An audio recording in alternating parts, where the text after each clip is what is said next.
자, 다음 주사 터널링 현미경입니다.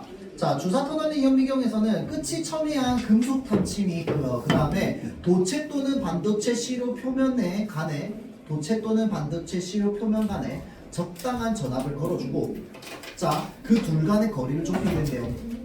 자, 그러면 탐침과 시료의 거리가 매우 가까우면 양자역학적 터널링 효과에 의해서 접촉하지 않아도 뭐가 흐르게 된다? 전류가 흐르게 된다는 거야. 아주 가까워지면, 실제로는 접촉 안 했는데 전류가 흐르게 된다는 거예요. 자, 그래서 이때 탐침과 시료 표면 간의 거리가 원자 단위 크기에서 변하더라도 전류의 크기는 민감하게 달라진답니다. 자, 그래서 이 점을 이용하면 시료 표면의 높낮이를 원자 단위에서 측정할 수 있대요. 자, 왜? 그 전류의 크기를 바탕으로 얘네들 사이가 얼만큼 벌어졌는지를 알 수 있는 거야. 요만큼 벌어지면은 전류가 확 이렇게 차이가 나니까 변화된 전류의 양을 보고, 아, 얘네들이 거리가 이만큼, 지금 이만큼 떨어져 있구나, 이만큼 떨어져 있구나 라는 걸 알 수 있다는 거야. 그렇죠? 자, 원자 단위 크기로. 자, 하지만 전류가 흐를 수 없는 시료의 표면 상태는 STM을 이용하여 관찰할 수 없습니다. 당연히 전류가 흐르는 걸 관찰하는 건데, 맞죠? 당연히 안 되겠죠. 자, 그래서 이렇게 민감한 STM도 진공 기술의 뒷받침이 있었기에 널리 사용될 수 있었습니다. 자, 그래서 지금 거의 진공에 대한 이야기가 거의 대부분입니다. 자, STM은 대체로 진공통 안에 설치되어 사용되고 있는데, 그 이유는 무엇일까? 자, 기체 분자는 끊임없이 떠돌아다니다가 주변과 충돌합니다. 이때 일부 기체 분자들은 관찰하려는 시료의 표면에 붙어서 표면과 반응하거나 또는 표면을 덮어서 시료 표면의 관찰을 방해해요. 그러니까 이 시료가 있으면 얘를 봐야 되는데 공기 분자가 떠돌아다니다 자꾸 여기 달라붙거나 덮어버린단 말이야. 맞죠? 그렇게 되면 관찰을 방해해버려. 맞죠? 자, 그러니까 용이한 관찰을 위해서 뭐가 필요한 거야? 공간을 진공으로 만들면 뭐가 없겠어? 공기 분자가 없겠지. 그러니까 그렇게 하면 관찰을 잘 할 수 있습니다. 자, 그래서 용이한 관찰을 위해서 STM을 활용한 실험에서는 관찰하려고 하는 시료와 기체 분자의 접촉을, 자, 관찰하려는 시료와 그 다음에 기체 분자의 접촉을 어떻게 해야 돼? 최대한 차단할 필요가 있는 거야. 자, 그래서 진공이 요구되는 겁니다. 자, 그러면 진공이란 뭔데? 자, 이 글에서 얘기하는 건 기체 압력이 대기압보다 낮은 상태를 통칭하며, 기체 압력이 낮을수록 진공도가 높다. 자, 진공도가 높다는 건 그 공간 안에 공기 분자의 수가 많다는 거야, 적다는 거야? 당연히 적다는 거야. 맞죠? 자, 그러면 기체 압력은 당연히 높겠어, 적겠어? 적겠지. 분자 수가 적으니까. 맞죠? 돌아다니는 분자 수가 적으니까 기체 압력 낮습니다. 기체 압력이 낮다는 건 그 안에 공기 밀도도 낮다는 겁니다. 맞죠? 자, 그러면 그 말은 무슨 말이야? 진공도가 높다랑 똑같은 말. 알겠죠? 자, 그래서 진공통 내부의 온도가 일정하고 한 종류의 기체 분자만 존재할 경우, 자, 기체 분자의 종류와 상관없이 통 내부의 기체 압력은 단위 부피당 떠돌아다니는 기체 분자 수에 의면 비례한대요. 그러니까 만약에 기체 분자가 한 종류야. 한 종류라면 단위 부피당 떠돌아다니는 기체 분자 수에 기체 압력은 비례한답니다. 자, 따라서 기체 분자들은 진공통에서 뽑아내거나 진공통 내부에서 움직이지 못하게 고정하면, 자, 두 가지죠. 기체 분자를 싸그리 다 통에서 뽑아버려. 첫 번째. 다음 두 번째는 뭔데? 뽑지 못하더라도 얘를 한 군데 붙여가지고 움직이지 못하게 만들어버려. 그러면 진공 상태랑 가까워지잖아. 맞죠? 자, 그래서 통 내부에서 움직이지 못하게 고정하면 뭘 만들 수 있어요?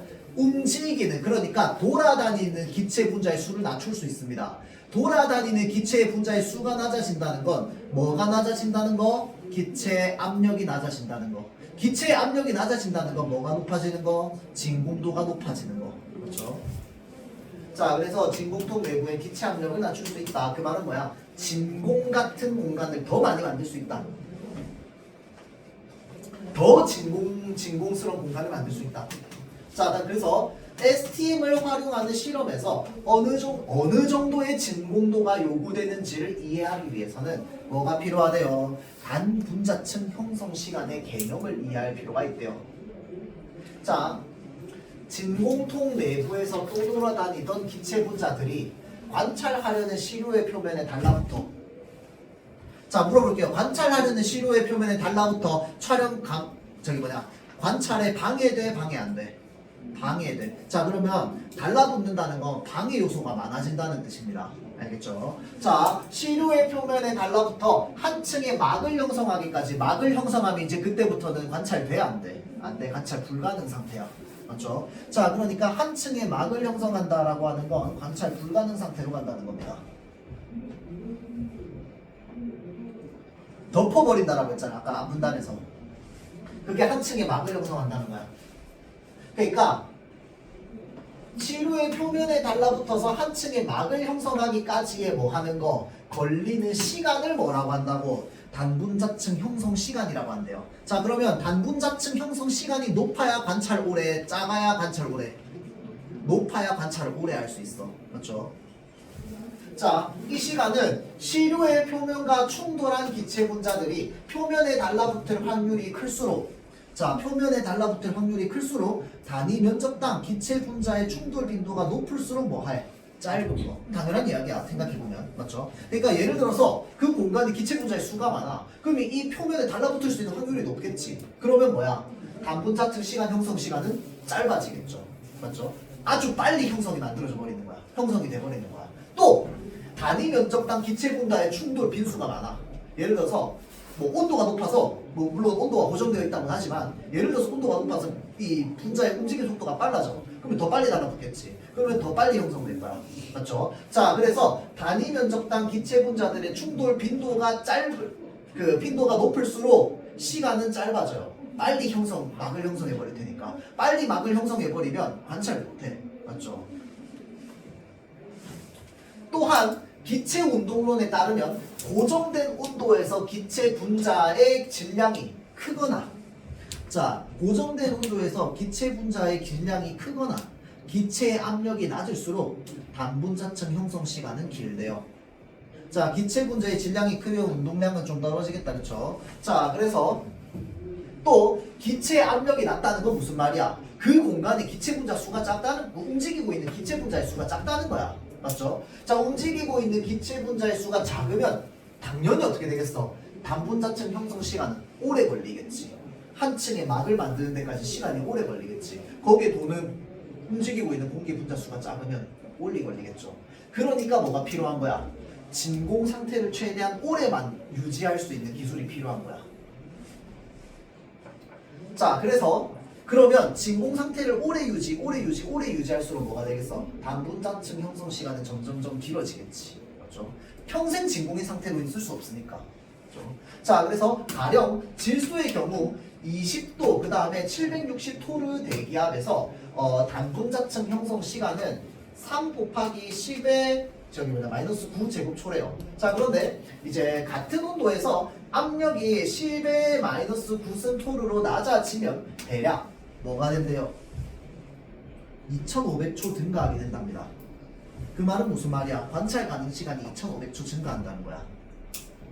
뭐 하면 같은 온도에서 이 공기의 압력이 낮아지면, 기체의 압력이 낮아지면, 자, 지금 토르는 아까 기체 압력판이라고 저 위에 나와 있기 때문에, 자, 여기에서 여기로 기체 압력이 낮아지면 뭐 한다? 시간이 아주 많이 증가한다 정도로 생각하면 되겠지. 우리가 이 정도가 어느 정도인지 모르니까. 맞죠? 자, 그래서 이러한 이유로 시료의 관찰 가능 시간을 확보하기 위해서 통상 10의 마이너스 9승 토르 이하의 초고 진공이 요구된대요. 뭐 어느 정도인지 모르겠지만 이게 되게 엄청난 진공인가 봐.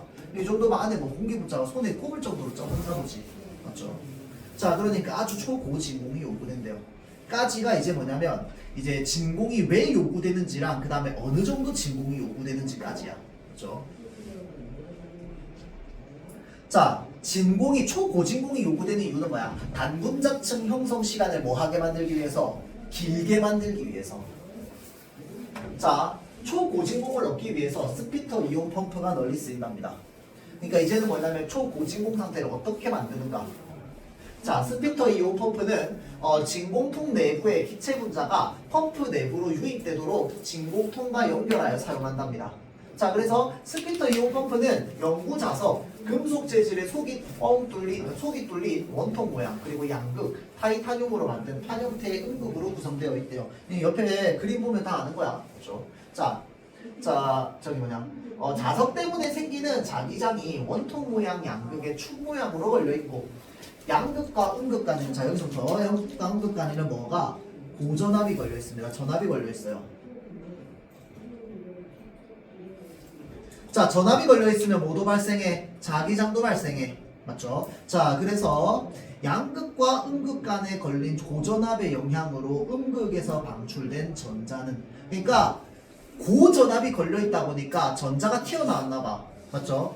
자, 그래서 그 방출된 전자가요, 자기장의 영향을 받아서 복잡한 형태의 궤적을 그리면서 어디로 가? 양극으로 이동한대요. 자, 그래서 이 과정에서 음극에서 방출된 전자는 주변의 기체 분자랑 뭘 하게 만들어? 충돌하게 만듭니다. 자, 그러면 기체 분자를 그것의 구성 요소인 양이온과 전자로 뭘 시켜버려? 분리시켜버려. 자, 그래서 여기서 자기장이 하는 역할은 그러면 뭔데? 이 전자가 양극까지 이동하는 거리를 자기장이 없을 때보다 증가시켜 주어서 이동 거리를 증가시켜 주는 거야. 자, 근데 이 전자가 하는 역할은 뭔데? 주변 지나다니면서 공기 분자랑 부딪혀가지고 얘 양이온이랑 음이온 분리시키는 역할을 하는 거야. 맞죠? 자, 분리시키는 역할을 하는데 자기장이 없을 때보다 이동하는 양이 더 증가한다는 건 더 많이 부딪히게 만든다 이 말이야. 그래서 더 많은 공기 분자를 어떻게 만들어버려? 다 분해시켜버려. 그래서 충돌 빈도를 높여준답니다. 자, 끊으면 어떻게 된다는 거야? 음극에서 저기 뭐냐, 아까 뭐 고전 한 번씩 했잖아, 그치? 자, 그래서 여기에서 뭐가 발생해? 전자가 하나 발생해. 자, 그래서 전자가 뭐 할 건데 이제부터 모험을 하기 시작할 거야. 막 모험을 해. 모험을 하면서 얘가 돌아다니면서 여기 안에 돌아다니고 있는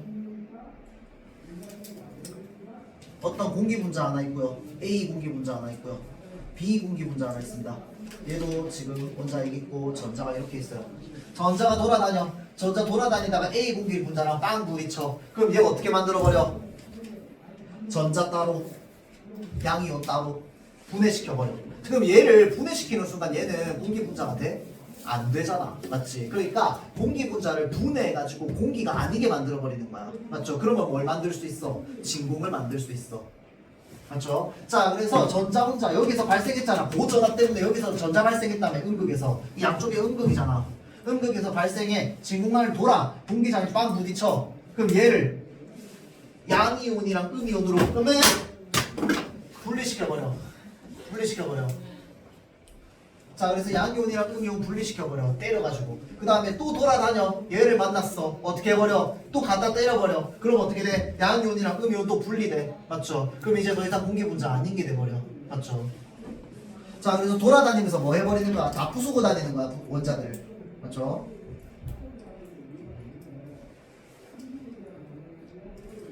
자, 근데 이러고 끝나면 안 되는 게요. 얘네 다 부서뜨려도요, 금방 결합합니다. 서로 이 양이온이랑 음이온이 서로 결합하려는 힘이 강하기 때문에. 맞죠? 자, 그러면 결합해서 뭐까지 해줘야 될까요? 가두기까지 해줘야 됩니다. 자, 그래서 이 과정에서 생성된 양이온, 그러니까 지 혼자 떨어져 나간 양이온 하나 있을 거 아니야. 맞죠? 양이온은 전기력에 의해서 어디로 당겨집니까? 음극으로 당겨집니다. 자, 그러니까 지금 여기서 이제 다 때려가지고 지금 양이온 하나, 음이온 하나, 양이온 하나, 음이온 하나 이렇게 됐다고 칩시다. 다 분리됐어. 지금 다 부딪혀서. 자, 그럼 이 분리된 애들 중에 양이온은 어디로 빨려 들어가? 여기 옆에 있는 음극으로 다 빨려 들어가. 여기가 음극이라네. 음극으로 다 빨려 들어가. 그러면 이제 더 이상 얘랑 얘 결합할 수 있어? 없어? 없어. 그럼 여기 이제 공기 분자 있어? 없어? 없어. 분자 다 부쉈어. 맞죠? 자, 그래서 양이온은 어디로 당겨져? 음극으로 당겨져. 자, 그래서 이거를 뭐라고 한다고? 1차 펌프 작용이라고 한대요.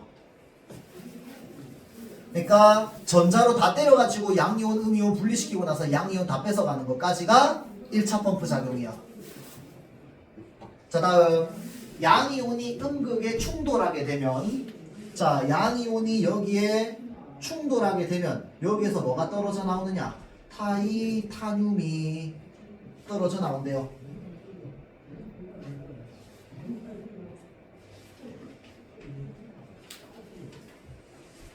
자 타이타늄이 떨어져 나오는데 그 충돌 지점 주변에 들러붙는답니다. 자 이렇게 들러붙은 타이타늄은 높은 화학 반응성 때문에 여러 기체 분자와 쉽게 반응하여서 떠돌아다니던 기체 분자를 흡착한대요.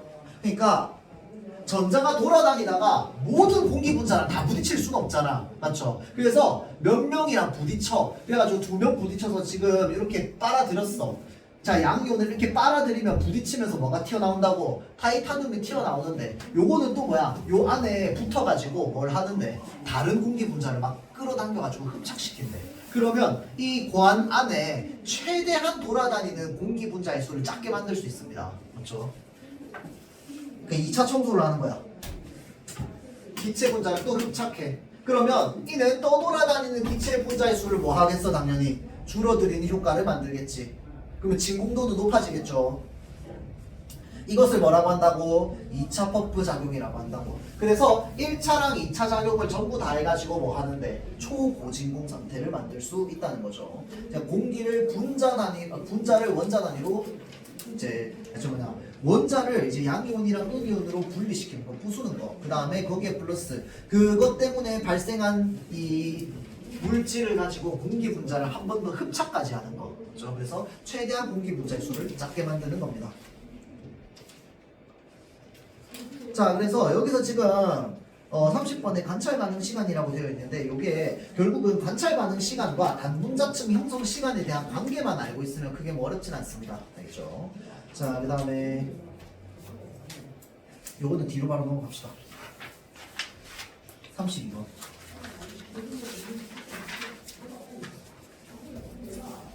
자, STM을 사용하여 규소의 표면을 관찰하는 실험을 하려고 합니다. 동일한 사양의 그 STM이 설치된 동일한 부피의 진공통 A에서 E가 있고요. 자, 각 진공통 내부의 기체 분자의 정보는 다음 표와 같습니다. 자, 그러면서 진공통 안에 A 기체 압력은 뭐라고 적혀 있어 지금? 10의 마이너스 9승이라고 되어 있습니다. 그렇죠? 자, 그리고 진공통 내부의 온도는 20도래요. 이러고 지금 끝나고 표인데 지금 봐봐봐. 기체의 종류에서 뭐라고 나와 있어 지금? 질소라고 나와 있지. 근데 혹시 아까 본문 기억납니까? 질소 기준으로 20도에다가 기체 압력 10의 마이너스 9토르면은 저기 뭐라고 했어요? 단분자층 형성 시간은 2500초가 된다라고 그 본문에 나와 있습니다. 맞죠? 자, 그래서 얘가 맞는 말이고 이 A가 기준이 되는 거야. 이거 본문에 나와 있어요. 1번은. 자, 이거를 바탕으로 봐봐봐. 얘네는 지금 기체가 종류가 똑같잖아. 질소. 그러면 분자의 질량도 똑같겠지. 그러면 뭐에 따라서 달라지겠어? 그 안에 지금 기체 분자가 얼마나 들어가 있는지에 따라서 달라지겠지. 맞죠? 자, 그러면 얘 A, B, C 비교했을 때 지금 진공도가 제일 높은 건 뭐야? B가 진공도가 제일 높습니다. 맞죠? 자, B 내부의 기체 압력은 10의 마이너스 9승 토르보다 낮겠군. 맞나요? 자, 기체 압력이 낮다는 건 뭐가 높다는 거야? 진공도가 높다는 거야. 다른 말로 진공도가 높다는 건 뭐가 낮다는 거야? 기체 압력이 낮다는 거야. A, B, C 중에서 B가 제일 낮다며. 그 말은 무슨 말이야? 기체 압력 역시 얘보다 낮다는 거겠지. 맞는 말. A보다 B가 더 진공이란 뜻입니다. 자, 다음 C 내부의 진공도는 B 내부의 진공도보다 더 낮겠군. 맞죠? 자, 지금 진공도는 누가 제일 높다고 했어? A, B, C 중에서는 B가 제일 높다고 했습니다. 맞죠? 그래서 맞는 말. 자, 다음 D 내부에서의 단분자층 형성 시간은 A 경우보다 길겠군이라고 되어 있어요. 자, 그래서 이거를 우리가 쉽게 생각하면 단분자층 형성 시간은 그냥 저거 하면 되겠죠.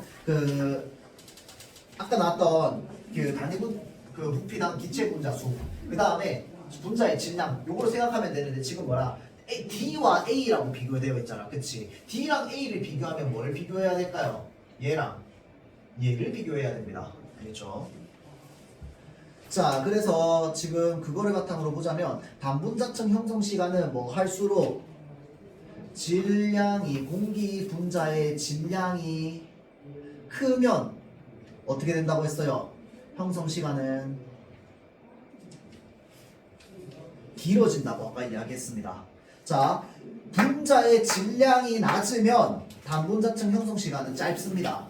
그 다음에 분자의 그 질량이 크면 단분자층 형성 시간이 길어집니다. 자, 그래서 D의 경우 A의 경우보다 길겠군. 맞는 말이 됩니다. 자, 다음 이 내부의 시료 표면에 대한 단위 면적당 그 다음에 이게 사실은 그러면 이거 단위 부피나 기체 분자 수는 어떻게 하실 건데요? 요것도 사실은 기체 분자 수가 얘가 숫자가 더 적어. 그러니까 분자 수도 얘가 더 적은데 무게도 더 많아. 맞죠? 그래서 지금 공도는 지금 D가 더 높은 겁니다. A에 비해서. 다시 E로 들어봅시다. 5번. 이 내부의 시료 표면에 대한 단위 면적당 기체 분자의 충돌 빈도는 D의 경우보다 높겠군이라고 되어 있어요. 자, 지금 이 내부라고 되어 있고요. 그 다음에 시료 표면에 대한 단위 면적당 기체 분자의 충돌 빈도는 D의 경우보다 높겠군. 요거 빈도도 마찬가지로 뭐로 보는 거야? 분자의 질량으로 보는 겁니다. 그렇죠? 자, 그래서 분자의 질량을 바탕으로 봤을 때 단위 면적당 기체 분자의 충돌 빈도가 더 높은 건 다시 질량 높은 거, 낮은 거.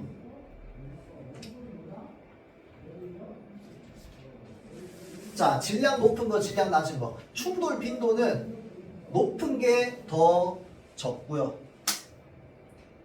낮은 게 더 많습니다. 그렇죠? 자, 그래서 이 내부의 시료 표면에 대한 충돌 빈도는요. D 경우보다 높겠군이 아니고 어떻게 돼야 돼? 낮겠군이 돼야 되겠다. 그렇죠? 자, 다음 마지막 질문이다. 와,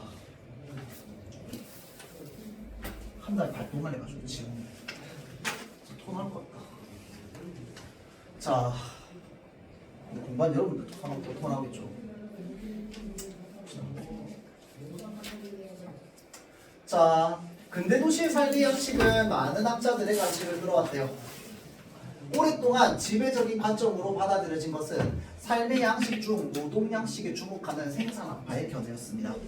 자, 그러니까 근대 도시, 이거 근대 사회 내가 지난번에 한번 살짝 얘기한 적이 있었는데, 근대라고 하는 사회는 우리가 이성 중심으로, 그러니까 인간의 감정보다는 하나의 그 사회를 구성하는 기계 부품으로 보는 게 이제 근대 사회의 어떤 작용 방식이었습니다. 맞죠? 자, 그래서 근대 도시의 삶의 양식을 지금 삶의 양식 중에서 노동 양식에 주목하는 생산학파의 견해가 지배적인 관점으로 받아들여지고 있었대요.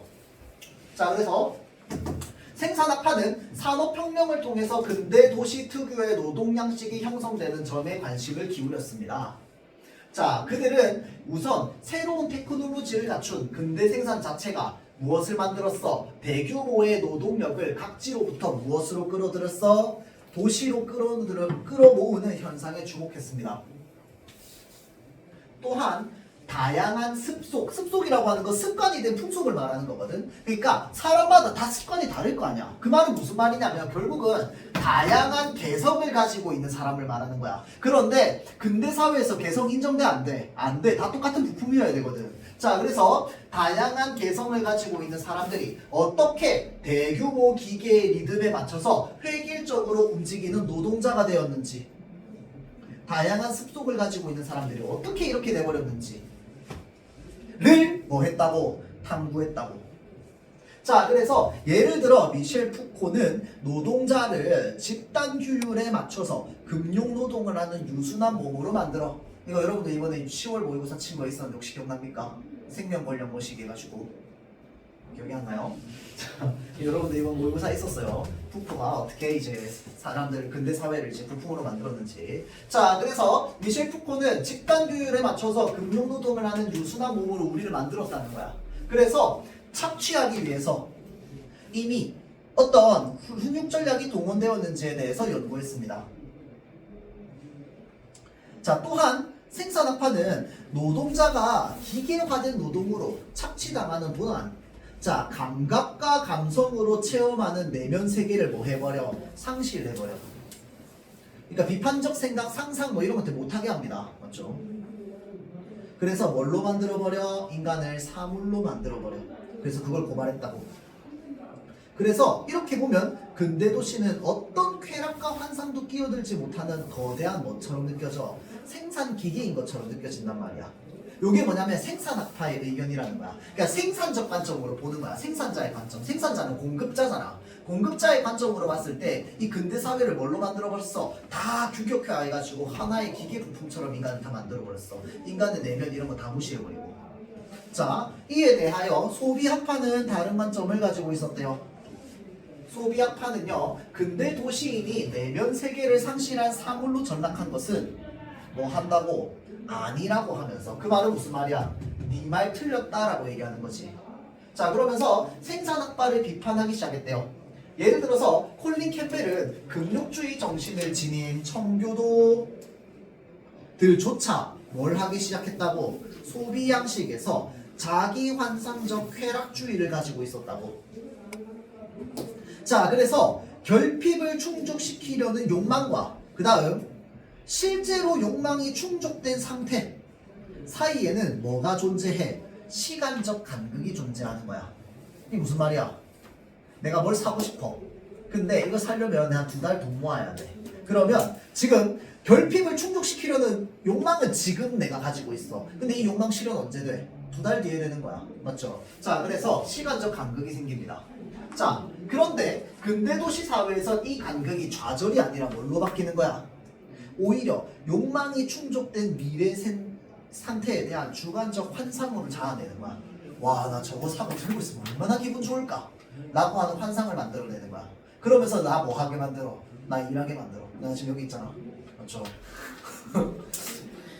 내가 다음 달에 사고 싶은 게 있을 거 아니야. 맞죠? 주관적 환상을 가지고 그냥 살아가는 겁니다. 자, 그래서 생산학파와 달리 캠벨은 새로운 테크놀로지의 발달 덕분에 이러한 환상이 단순한 몽상이 아니라 뭐가 돼버려? 실현 가능한 현실이 돼버립니다. 내가 몽상이라는 걸 알면 안 하겠지, 일을.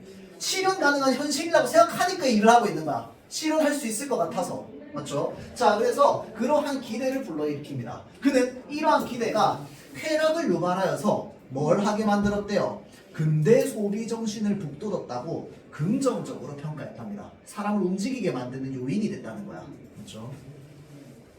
소비의 관점으로 보자면, 자, 그래서 근래 들어 노동 양식에 주목한 생산학파와 소비 양식에 주목한 소비학파의 입장을 뭐 하려는 아우르려는 연구가 진행되고 있었는데, 자, 일찍이 근대 도시의 복합적 특성에 주목했던 발터 벤야민은 자, 이러한 연구의 선구자 중 한 명으로 재발견되었습니다. 자, 그는 새로운 테크놀로지의 도입이 노동의 소외를 심화한다는 점을 뭐 했냐면 인정했습니다. 요 뒤에 문제로 나오는데 좀 물어볼 만합니다. 자, 벤야민도 어찌됐건 간에 노동의 소외 문제를 심화한다는 건 인정했다는 거야. 이게 무슨 말인데? 그러니까 쉽게 말하면 근대 사회는 공급자 중심으로 흘러가면서, 그러니까 아까 생산학파의 이야기를 바탕으로 생각해보자면 이 생산자의 입장으로 모든 것들이 다 규격화되면서 인간들이 다 뭐 해버려? 내면 세계를 상실하고 뭐 하게 만들어? 마치 기계처럼 살게 만들어. 자, 기계처럼 살게 만들면 뭐가 생겨나? 이제 인간 소외 현상이나 이런 것들이 생겨나게 된단 말이야. 자, 그래서 테크놀로지의 도입이 노동의 소외를 심화한다는 점을 인정하였습니다. 하지만 소비 행위의 의미가 자본가에게 이윤을 가져다주는 구매 행위로 축소될 수는 없다고 생각했대요. 그러니까 소비를 그 정도로만 보면 안 된다고 생각한 거야. 그래서 소비는 그보다 더 복합적인 체험을 가져다주기 때문인데, 벤야민은 이런 사실을 근대 도시에 대한 탐구를 통해서 설명합니다. 자, 근대 도시에는 옛것과 새것, 자연적인 것과 인공적인 것 등 서로 다른 것들이 병치되고 뒤섞여서 빠르게 흘러갑니다. 자, 그래서 이게 바로 뭐야? 근대 도시의 특성이죠. 환상을 자아내는 다양한 구경거리도 근대 도시 곳곳에 등장합니다. 그래서 지금 철도 여행도 하나의 실제와 그 환상이 합쳐져 있는 거라고 보는 거죠. 그래서 철도 여행은 근대 이전에는 정지된 이미지로 체험되었던 무엇을? 풍경을. 철도 여행은 풍경을 뭘로 만들어버려? 연속적으로 이어지는 파노라마로 체험하게 만들어. 열차를 타고 다니면 바깥 풍경을 보면서 쭉 보면서 지나가게 하면서 바깥 풍경을 마치 움직이는 영상처럼 느끼게 됩니다. 맞죠? 자, 또한 유리와 철을 사용하여 만든 상품거리인 아케이드는 안과 밖, 현실과 꿈의 경계가 모호해지는 체험을 가져다 줍니다. 그러니까 우리가 쇼핑이라고 하는 걸 생각해보면 쇼핑도 하나의 우리가 영상을 느끼는 거거든. 왜냐면 쇼핑은 가만히 있지 않잖아. 걸어다니면서 하는 거거든. 근데 상점가가 일자로 쫙 있다고 생각해봐봐. 그리고 상점가 전부 통유리로 돼 있어. 그래가지고 그 안에 막 마네킹이랑 막 저기 뭐야 주얼리랑 다 보여. 그럼 우리가 지나가면서 영상처럼 걔네들을 보면서 지나가는 거거든. 자, 그래서 그러한 아케이드 형식의 상품거리가 현실과 꿈의 경계가 모호해지는 체험을 가져다 준다는 거야. 사실은 그걸 영상으로 느끼게 되면 영상은 환상이거든, 우리 머릿속에. 맞죠? 그래서 현실과 환상을, 현실과 꿈의 경계를 모호해지게 하는 체험을 가져다 줍니다.